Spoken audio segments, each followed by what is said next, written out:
le président Bédier et toute l'opposition. Et disons qu'en réalité, depuis le 14 août 2024, j'avais démissionné officiellement de mon poste de directeur de cabinet porte-parole. Et maintenant, je suis beaucoup effectivement invité à donner mon point de vue sur les différents plateaux, tous les plateaux. C'est ce qui fait que vous dites que je suis un peu populaire à Abidjan. Voilà, j'apporte mon expertise tant qu'on m'invite, tant qu'on m'appelle. Et avec vous-même, Jacques Roger, ici c'est la maison. Donc, je vous salue.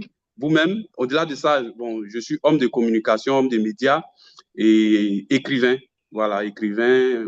Voilà ce que je peux dire tout de suite en attendant les questions. Donc, c'est un plaisir de vous retrouver. C'est un plaisir de retrouver tous ceux qui nous suivent actuellement.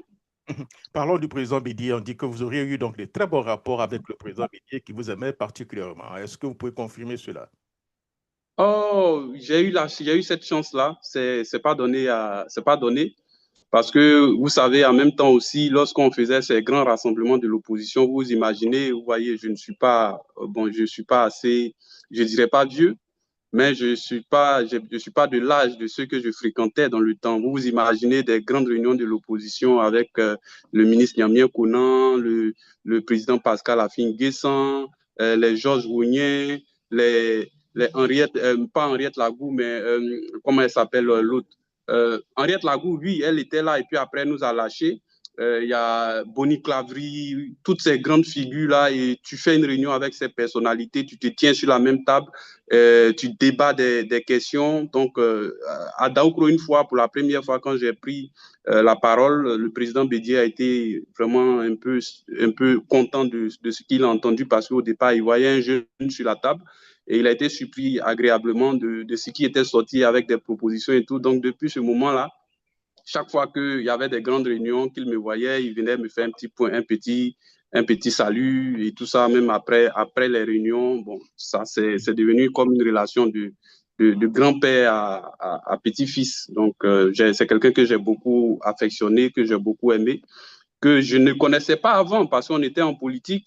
Dans les années 2005, 2006, on entendait beaucoup de choses, mais quand les choses ont évolué, que je me suis approché de l'homme, honnêtement, je le dis ici encore, de tous les hommes politiques que j'ai pu fréquenter et ceux même que je vois quand Bien, j'analyse. je me destine. Oui, allez-y, oui. Et ceux même que je vois que peut-être j'ai pas forcément approché de trucs, c'est l'homme le plus, je dirais, il est très généreux, quelqu'un qui était vraiment, qui avait la main sur le cœur. Tu arrives chez lui à la résidence par jour, le président Bédier pouvait facilement recevoir près de 60 à 100 personnes par jour. Ça, ce n'est pas de l'exagération. Ceux qui allaient à sa résidence, que ce soit à Abidjan ou à Daoukro, étaient témoins de tout ce qui s'est passé. Nous, on a eu plusieurs fois des séances avec lui à ces différentes résidences. Vous ne pouvez pas venir chez le président Bédier sans que vous ne trouviez au moins une trentaine de personnes en train de patienter, sans compter ceux qui doivent venir. Et vous imaginez que tous ceux-là, chacun vient expliquer son problème et chacun répare tout le temps avec une solution. Bon, je ne vais pas être plus long que ça. Merci beaucoup. Vous voyez que, voilà. Rapidement, avant donc de revenir donc dans notre sujet, que devient donc votre ancien patron, Abel Nakié? Serait-il président là depuis sa candidature? C'est bien ça? Oh oui, il va très bien, il se porte très bien comme un charme. Et vous l'avez vu à la CEI avec son parti. Moi, j'ai quitté le navire, mais ce n'est pas dit que le parti s'est arrêté. Le parti, il s'est recomposé, il gagne en vitalité. Ils étaient dernièrement à la CEI, il a déposé sa candidature officiellement et on attend que le Conseil constitutionnel fasse son travail et s'il est retenu, sûrement qu'il il va compter dans la bataille. Merci beaucoup. Alors, bonsoir, chers auditeurs. Bienvenue donc à notre émission spéciale donc sur l'actualité ivoirienne. La Côte d'Ivoire, cher ami, a un tournant crucial de son histoire politique. À 2 mois donc des élections présidentielles, disons 2025, en octobre 2025, l'atmosphère est donc électrique. Voilà, un vice-président absent depuis plusieurs semaines, cher ami, ce qui fait un peu polémique. Le Conseil constitutionnel accusé d'être verrouillé, hein, donc des débats enflammés autour donc, de la nationalité et de l'éligibilité donc, des candidats, une opposition fragmentée face donc, à un pouvoir déterminé à conserver donc, le contrôle, une société civile de plus en plus, j'allais dire, impatiente, notamment la jeunesse confrontée donc, au chômage, à l'inflation et au déguerpissement, les gentlemen. Pour en parler, nous avons donc le plaisir donc, de recevoir notre invité qui vient donc de se présenter, Aouma Gaël Lakwa, écrivain, analyste politique, connu donc pour ses écrits, donc j'allais dire incisifs, et son regard critique. Il aidera donc à décoder, cher ami, donc les enjeux réels donc de cette actualité brûlante et donc à imaginer ce que pourrait être l'avenir politique de notre pays. Encore une fois, bonjour, bien bonsoir, cher ami. Merci donc d'avoir accepté donc notre invitation. Merci, Jacques Roger. Voilà, merci beaucoup. Alors, on va commencer donc très rapidement, puisque je sais que vous êtes aussi très occupé. Vous avez une émission tout à l'heure encore. On parle donc de la crise institutionnelle, cher ami, et enjeux politiques. On ira donc très rapide. Alors, disons, on va aller rapidement. L'absence prolongée donc, du vice-président, M. Timoko Maile Kone, suscite donc beaucoup donc, d'interrogations, on l'a vu donc dans la presse. Comment interprétez-vous donc, si vous voulez, le silence institutionnel dans un moment aussi sensible de notre vie politique? Alors, à ce sujet-là, je pense que nous avons tellement de sujets importants en Côte d'Ivoire, surtout relativement au dépôt des candidatures, relativement à la question de ceux qui ont été écartés. Il y a tellement d'actualités. Et c'est bien de pouvoir parler de l'absence du vice-président, mais je pense qu'au niveau institutionnel, sûrement que les tenants du pouvoir se donnent un moment avant de réagir. Voilà. Ça ne fait pas déjà, ça fait pas trop 2 mois ou 3 mois qu'on ne voit pas le vice-président. Voilà. Ça fait peut-être juste 1 mois. Ça dépend de où on se met, ça dépend de l'angle sous lequel on se met. Mais je dirais que c'est un peu, pour moi, c'est un peu trop prématuré que de dire que de déjà chercher déjà chercher des noises au pouvoir en place. Ils ont des services de communication, ils ont tout ce qu'il faut, toute la mada politique pour pouvoir faire un point au peuple s'ils trouvent que c'est le moment. Mais pour moi, 1 mois, ce n'est pas déjà trop pour que déjà on se mette là-dessus. Parce que si on doit en parler au fond, il faut qu'on ait des éléments tangibles. Alors qu'en 1 mois seulement, vous ne pouvez pas avoir tous les éléments pour savoir ce qu'il a, ce pourquoi il n'est pas là et tout ça. On est en train de parler aujourd'hui, il se pourrait, comme on ne sait pas pourquoi on ne le voit pas, on peut parler aujourd'hui et puis demain ou après-demain, il réapparaît. En ce moment, qu'est-ce qu'on dira? Donc, je pense que les responsables du pouvoir sont déjà bien au fait. S'ils ne communiquent pas, c'est que peut-être pour moi, jusqu'à preuve du contraire, il n'y a pas le feu en la demeure. Il n'y a pas le feu, donc la demeure. Alors, donc on va aller donc très rapidement, cher ami. Le Conseil constitutionnel est censé donc être l'arbitre, j'allais dire ultime, du jeu démocratique. Or, beaucoup estiment qu'il est donc contrôlé donc par le pouvoir en place. Selon vous, peut-on donc aller vers donc une élection crédible dans ces conditions? Ces élections-là sont déjà dénoncées, décriées par l'opposition. Il n'y a pas, c'est tout le processus en fait. Il faut, quand on parle de crise institutionnelle, moi, le Conseil constitutionnel vient en dernière minute, mais déjà, ça commence avec la question de la CEI. Ça commence avec la question de la CEI. Cette CEI-là qui est vraiment critiquée depuis des lustres. Et je ne dirais pas que c'est de maintenant. Cette CEI a toujours été critiquée depuis même 2020 et la solution n'a pas été trouvée.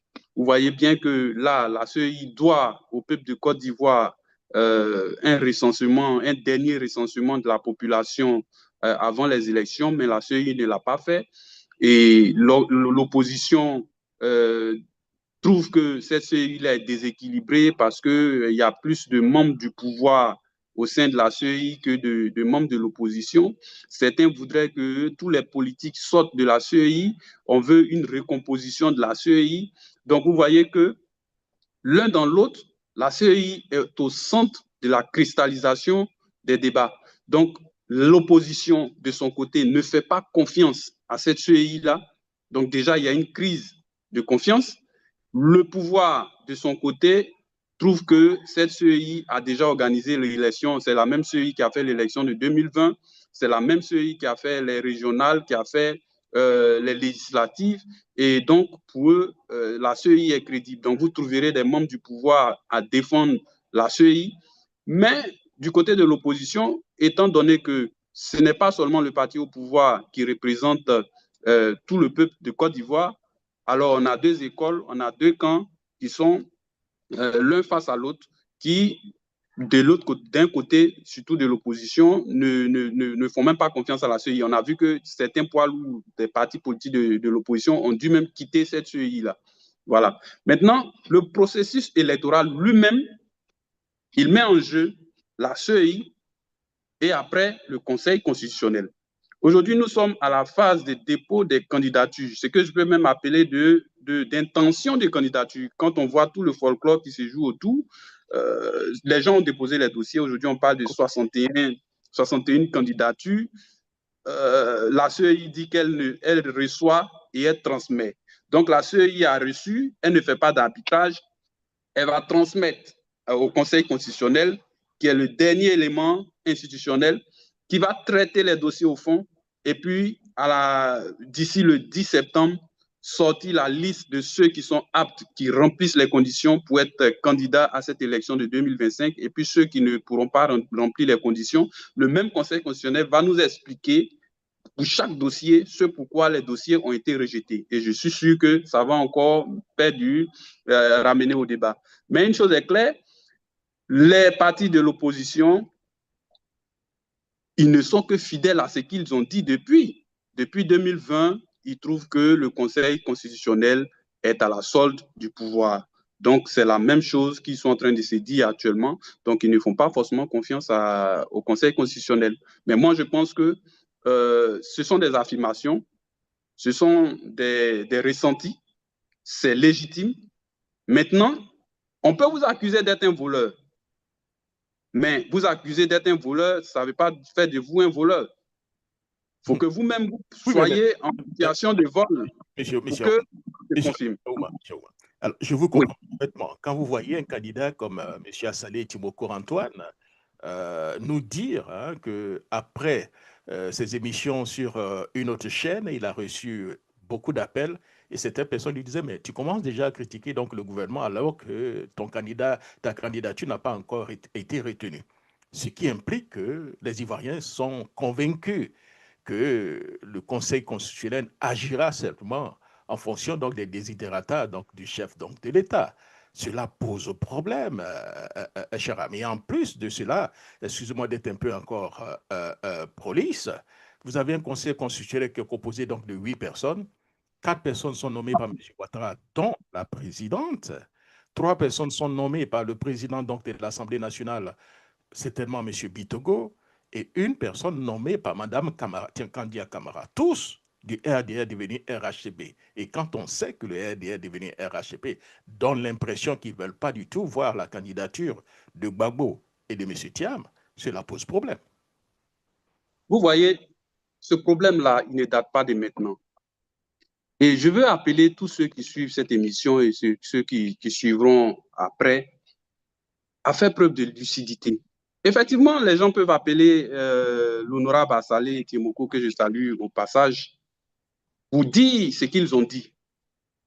Mais allons-y en 2010. Regardez un peu. En 2010, qu'est-ce qu'on avait? Une CEI décriée.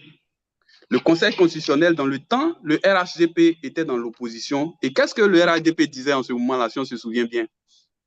Que Yao Paul Ndré avait été désigné par le président Laurent Gbagbo. Donc, eux, ils ne lui faisaient pas confiance. Donc, quand Yao Paul Ndré avait déclaré la victoire du candidat Laurent Gbagbo, du président candidat Laurent Gbagbo en 2010, mais l'opposition à l'époque avait dit que ce n'était pas du droit. On est d'accord? Et ils n'ont pas reconnu. Aujourd'hui, c'est la même situation qui se pose. La même situation se pose. Pourquoi? Parce que c'est le président Ouattara, effectivement, qui désigne. Mais en ce moment-là aussi, le camp qui était au pouvoir dans le temps et aujourd'hui qui est dans l'opposition ne veut pas reconnaître. Donc, on est assez intelligent pour comprendre qu'il faut en ce moment-là revoir notre constitution. La séparation des pouvoirs. Est-ce que c'est normal que l'exécutif nomme la plus haute responsabilité, la plus haute juridiction de la justice? Normalement, la justice devrait être indépendante, où l'exécutif n'a pas sa main, l'exécutif n'a pas la possibilité de pouvoir signer quoi que ce soit pour que celui qui est au Conseil constitutionnel soit en mission. Sinon, tant que ça va rester ainsi, vous mettez Gbagbo aujourd'hui au pouvoir, les gens du président Ouattara diront que celui qu'ils ont mis n'est pas crédible. Vous mettrez après le président Ouattara au pouvoir et vice-versa. Donc, il faut en ce moment-là qu'on s'interroge pour trouver la solution. Moi, je pense que la solution ici, le mieux, c'est qu'on revoie notre système, qu'on rende carrément le Conseil constitutionnel là vraiment indépendant de l'exécutif. Comme ça, ça pourra nous sauver un peu de ce genre de situation. Maintenant, ce que je dis tout de suite, comme on est dans le concret, laissons le Conseil constitutionnel éplucher les dossiers. Et puis, vous vous souvenez, même en 2020, quand ils sortent, il vient, il dit, tel candidat, il dit le nom, candidature rejetée pour telle raison, telle raison, telle raison. Justement, monsieur Aouma, c'est là où il y a le problème, puisque beaucoup d'Ivoiriens parlent du juridisme absconce. Le président Bédié même l'avait dit, vous savez qu'on peut tout expliquer, vous comprenez?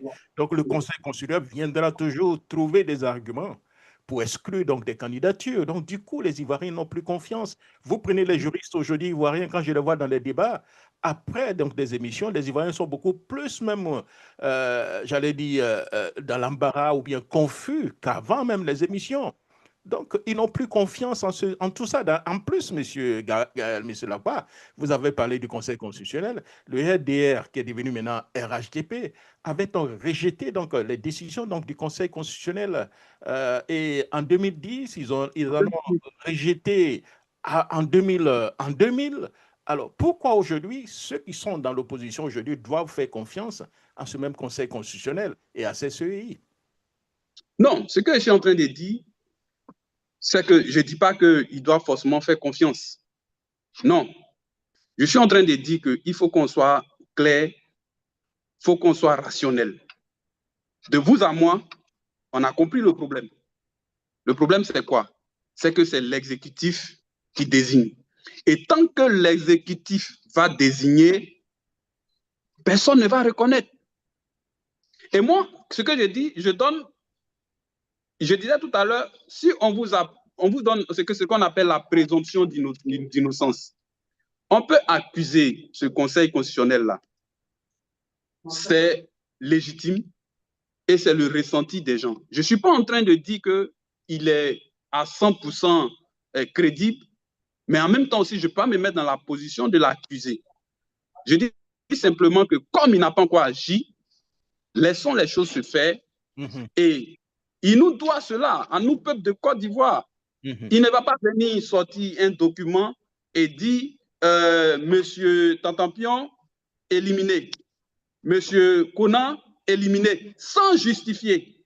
Oh, je ne sais pas si vous comprenez. Donc, ils vont nous expliquer ce pourquoi un tel est retenu et ce pourquoi un tel autre n'est pas retenu. Maintenant, au-delà de ça, chacun, comme on le dit, en Côte d'Ivoire, on les a, chacun a ses juristes.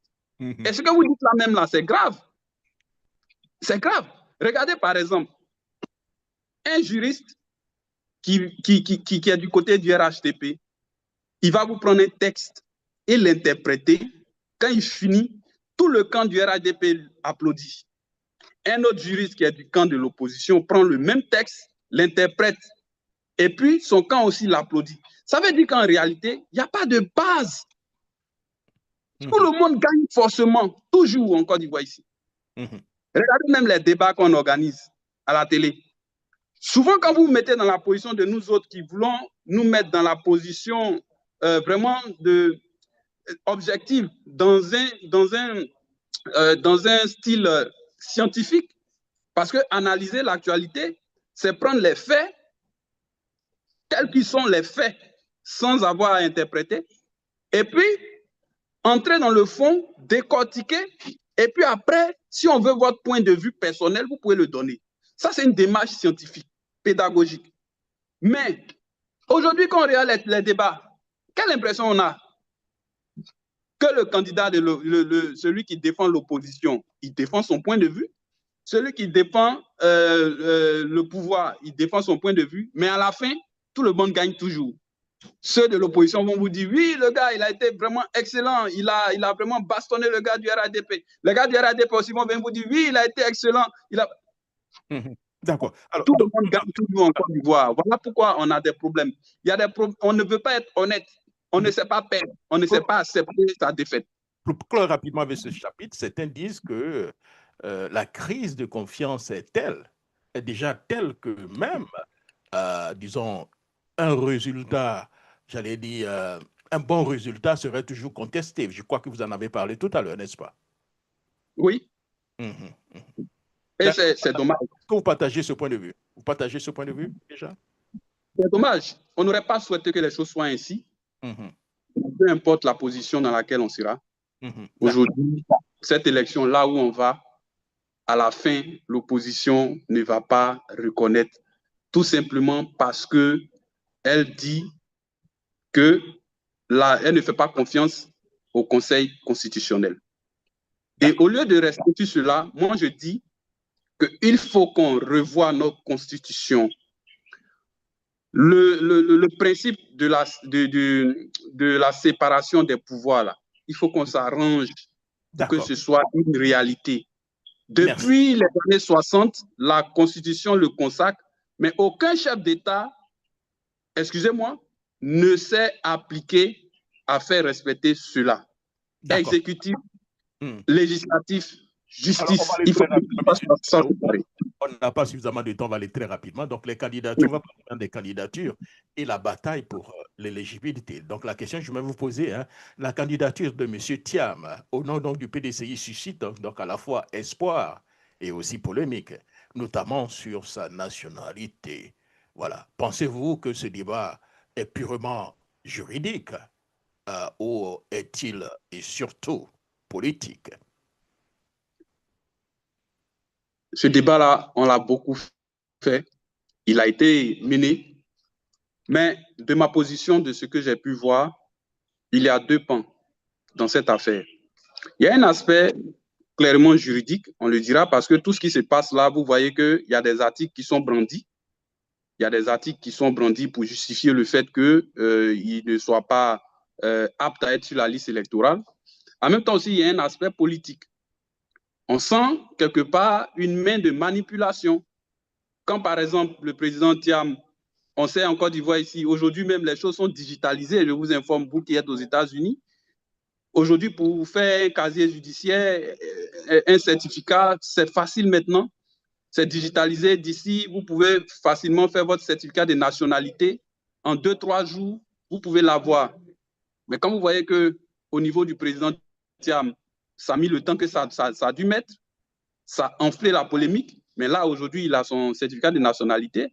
Est-ce que ça n'aurait pas pu se faire rapidement avant qu'on soit à ce stade-là du processus? Alors, il y a des choses un peu malicieuses, mais juridiquement, il y a des éléments qui sont sortis, mais on sait aussi que les avocats de Tidjane Thiam ont sorti les éléments juridiquement. Donc, je veux dire, la bataille s'est passée au plan juridique, mais politiquement aussi. Donc, on ne peut pas axer ça sur un seul pan.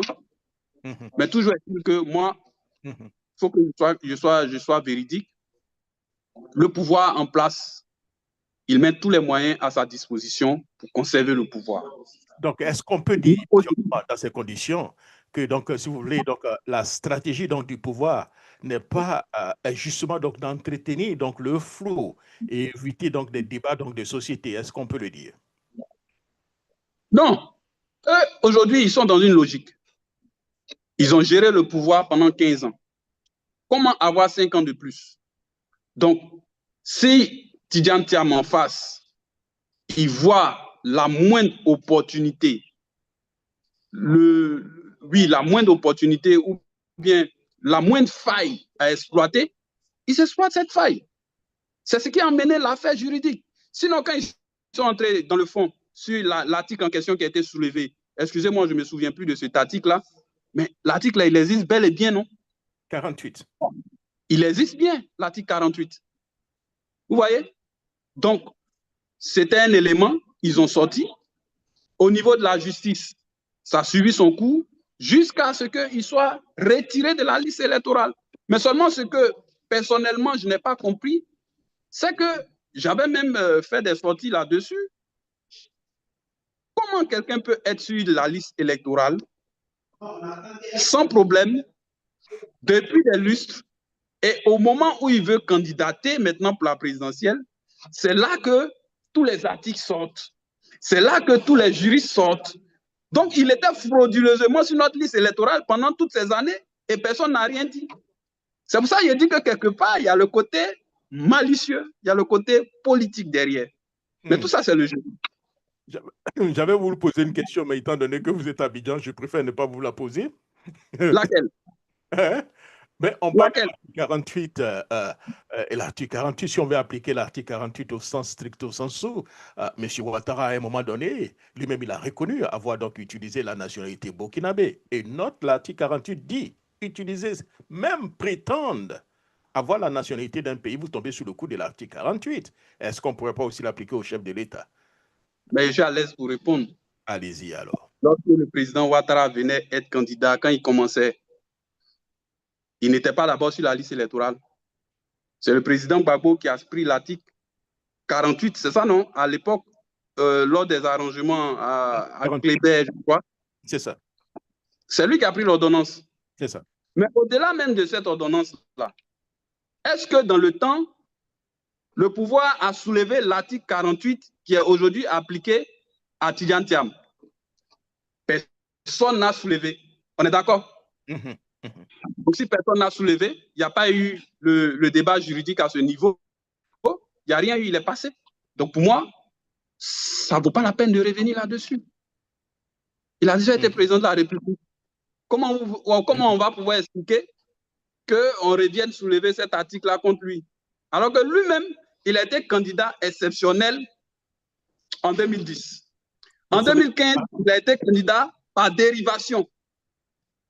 En 2020, il a été candidat de situation exceptionnelle.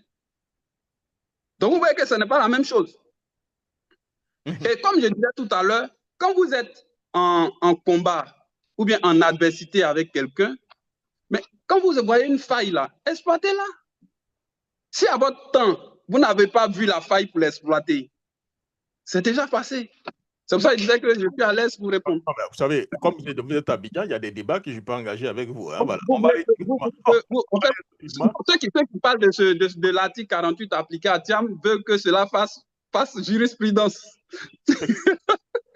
Voilà, d'accord. Alors, donc, on va aller rapidement, monsieur Lagba. Aujourd'hui, dans l'opposition, on semble fragmenté, hein, par le PDCI, PPACI, FPI et autres. Chacun avance donc de son côté. Voilà, une union est-elle possible ou court-on vers donc une présidentielle éclatée au profit du RDR devenu RHDP? Alors, l'opposition ivoirienne, aujourd'hui, voici ce qui se présente. Il y aura deux groupes. Deux groupes. Un groupe de ceux qui auront leur candidat. Vous voyez qu'aujourd'hui, tout le monde a déposé les intentions de candidature. Il y a ceux qui seront retenus. Et puis, d'un autre côté, il y a ceux qui ne seront pas retenus. Ceux qui ne seront pas retenus vont mener le combat de la bataille de l'environnement électoral. Ce que j'appelle environnement électoral, c'est la CEI, le dialogue politique. Il faut réinscrire tous les leaders sur la liste électorale et tout ça. C'est tout ça l'environnement l'environnement électoral. Ceux qui ne seront pas retenus, il faut s'attendre à cela. Ils vont mener des actions d'envergure, des meetings, des sittings, des marches, de protestation. Ils vont continuer dans cette voie-là. Et puis, il y a ceux qui seront retenus qui, à ce niveau-là, vont penser que, bon, on a mené le combat jusqu'à ce niveau. Nous sommes à 2 mois des élections. Nos candidatures ont été retenues. Il faut maintenant réadapter la stratégie pour aller contre le pouvoir en place qui est fort. Mais il faudra trouver que cette opposition trouve la force de pouvoir unir les 2 groupes. Mais je doute fort que cela puisse se faire. Quand on sait un peu les relations, je ne vais pas exposer ici, mais comment les gens se fréquentent. Vous voyez, aujourd'hui, dans la même opposition, on a Cap Côte d'Ivoire. On a le Front commun. On a Trop c'est trop d'un autre côté, même si c'est les mêmes acteurs. On a d'autres éléments de l'opposition même qui n'appartiennent pas à des plateformes fortement, qui sont aussi en lice. Rapidement. Depuis le départ, ce qui a manqué à cette opposition-là, ce n'était pas forcément de désigner un seul candidat, mais c'était d'avoir une stratégie commune, une stratégie d'action commune. Cette stratégie-là pourrait dire quoi?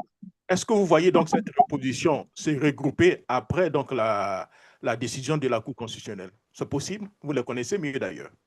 Je ne suis pas sûr. Comme je l'ai dit là, il y aura 2 écoles. Il y a un groupe qui n'aura pas de problème, qui verra sa candidature déjà validée et tout. Vous vous souvenez, par exemple, je vais revenir un peu même, en 2020, le président Afin Guessan, rapidement. Oui, rapidement.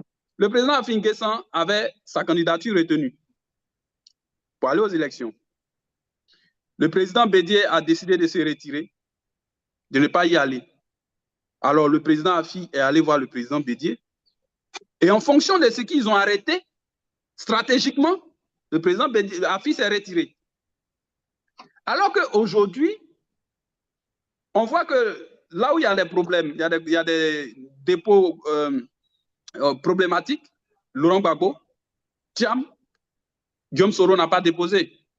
Charles Blé-Goudé n'a pas déposé. Mais lui, déjà, il a commencé à avoir des alliances stratégiques avec des gens qui, pour l'instant, n'ont pas de problème.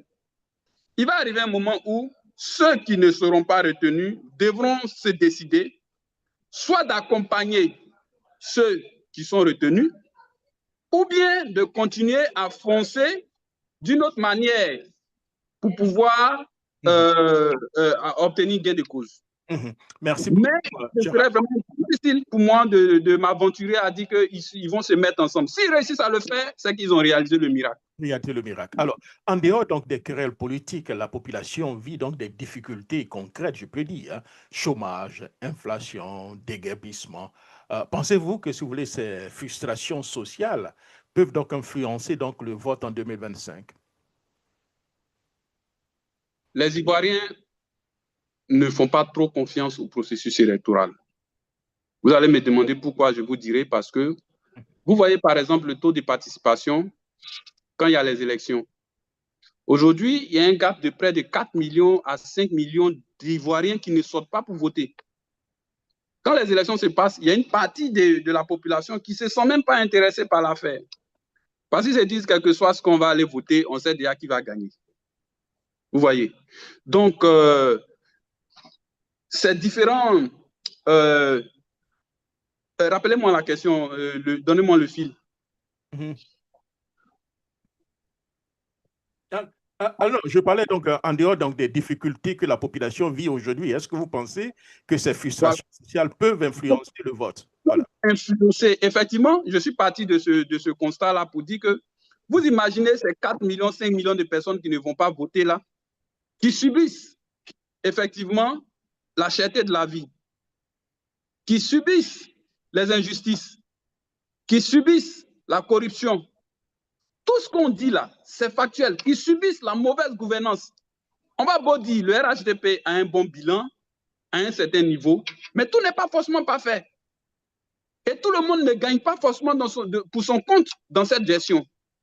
Donc ceux-là, normalement, c'est l'opposition qui devrait pouvoir se structurer, se mettre comment on appelle, dans une véritable stratégie d'union qui pourrait susciter, amener ces personnes-là à se lever et venir voter pour le changement. Mais tant que l'opposition va rester à être aussi multiforme, être aussi divisée, mais les Ivoiriens, même eux-mêmes, la plupart de ceux qui vont voter, quand ils voient ça, ça ne les encourage pas. Ça ne les encourage pas. Ils se disent qu'on ne peut pas aller donner nos voix à des gens qui ne pensent pas qui ne pensent qu'à eux-mêmes. Parce que normalement, ils doivent pouvoir surpasser leur ego.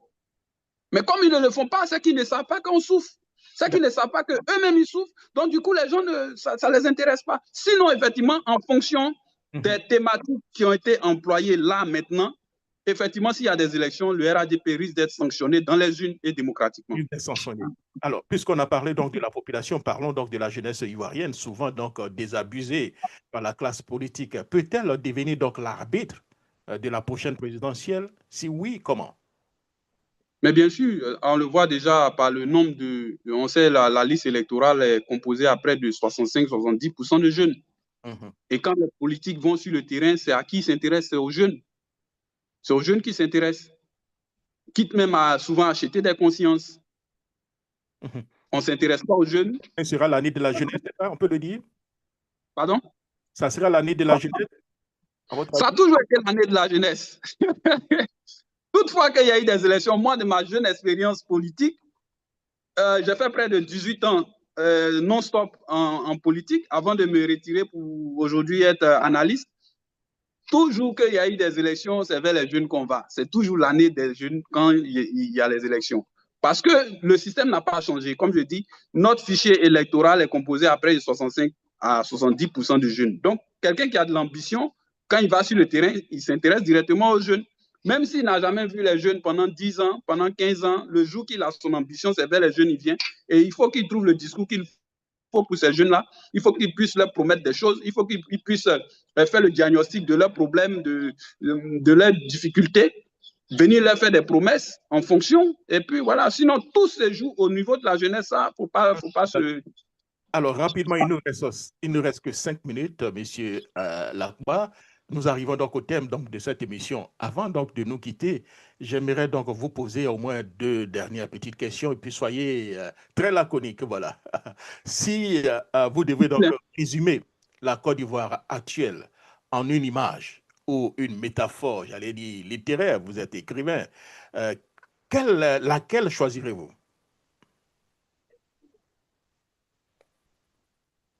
Pour moi, aujourd'hui, nous sommes dans la Côte d'Ivoire des patriarches éternels qui veulent mener leur combat jusque dans la tombe.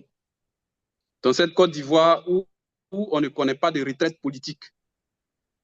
Dans cette Côte d'Ivoire où la jeunesse est le souffle-douleur de ces vieilles générations, de ces anciennes générations que je ne dénigre pas, mais qui se souviennent que de cette jeunesse-là lorsqu'il y a des élections. Alors, ce pays-là mérite mieux. Vous voyez, dans certains pays frontaliers, aujourd'hui, beaucoup aiment prendre pour exemple le Sénégal. Moi, ça me fait honte quand on le fait, parce que le Sénégal n'a rien à nous apprendre démocratiquement, honnêtement. Aujourd'hui, quand tu veux parler, non, ouais, Diomaye Faye et l'autre, le Sénégal n'a rien à nous apprendre démocratiquement. C'est juste une question de volonté, de bonne foi. Le président Ouattara peut laisser à ce pays-là, il peut nous laisser à ce niveau, mais avec une démocratie vraiment concrète. Je vais m'arrêter. Monsieur Lakba, permettez-moi de vous poser encore cette question. Mais qu'est-ce qui... Bon, de quoi le RHDP a vraiment peur? Hein? Ils disent qu'ils ont un bilan inattaquable. Ils contrôlent tous les pouvoirs. Le pouvoir exécutif, le pouvoir législatif, le pouvoir judiciaire, la communication, l'armée, les finances, la CEI, le Conseil constitutionnel. Mais pourquoi s'entête-t-il encore à écarter des candidats comme Thiam et Laurent Gbagbo? Ben, vous leur poserez la question et vous diront que ce n'est pas eux qui les ont écartés. Ah, mais c'est C'est bien. la justice qui fait son travail. D'accord. Merci. Donc, à notre invité, hein, le message d'espoir.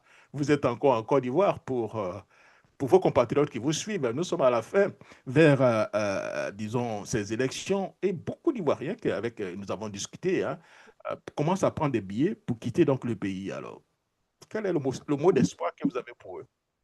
Non, il faut y croire. Il faut y croire.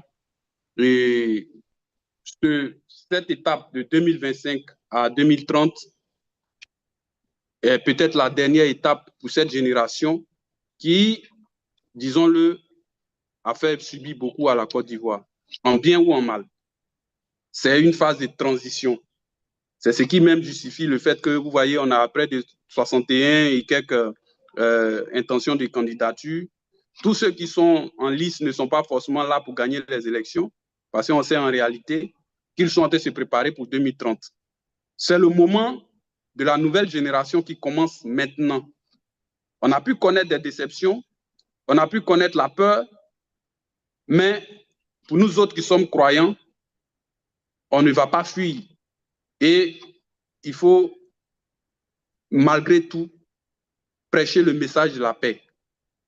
Pour ceux qui sont blessés, pour ceux qui pensent qui ont été frustrés, qui ont été spoliés, qui ont été radiés de la liste, démocratiquement, comme on le voit, ils sont en train de se battre. On encourage cela, mais il ne faut pas franchir la ligne rouge. Et je sais que notre classe politique est assez mature pour cela. On ne va pas franchir la ligne rouge cette fois-ci. Donc, personne n'ira au Ghana. Le Ghana n'est pas plus beau que la Côte d'Ivoire, ni le Libéria, ni le Sénégal, ni le Togo. C'est nous, la Côte d'Ivoire, la locomotive de l'Afrique de l'Ouest. Nous restons chez nous ici et il n'y aura pas de guerre. Merci beaucoup, cher ami. Et puis, nous allons tenter de vous avoir peut-être chaque 2 semaines pour avoir votre point de vue sur la politique au niveau donc, de la Côte d'Ivoire. Vous êtes très occupé. Je pense que vous êtes déjà prêt à aller à donc, une autre émission. Et surtout, portez-vous bien, cher ami. Oui, c'est dans peut-être 15 minutes. Je reprends là tout de suite. Mais en tout cas, merci à vous. Merci à tous nos internautes. Et je vous salue tous. Et puis, à bientôt. Voilà, à bientôt. Voilà, donc, cher ami, hein, merci à vous, merci, chers auditeurs, donc d'avoir suivi cette émission donc spéciale avec notre invité, l'écrivain et analyste politique, Aouma Gaël Lakba. Et nous espérons que ce décryptage jeudi aura éclairé hein, sur les enjeux majeurs de notre pays. Rendez-vous donc pour une autre émission, une autre fois, et surtout, portez-vous bien. N'oubliez pas que demain, à partir donc, de 10h, heure donc de Washington, 14h au niveau d'Abidjan, nous aurons donc Maître Bogas Sako-Gervais dans l'émission Le Labo Côte d'Ivoire. Merci beaucoup et bon week-end, chers amis et chers invités. Au revoir.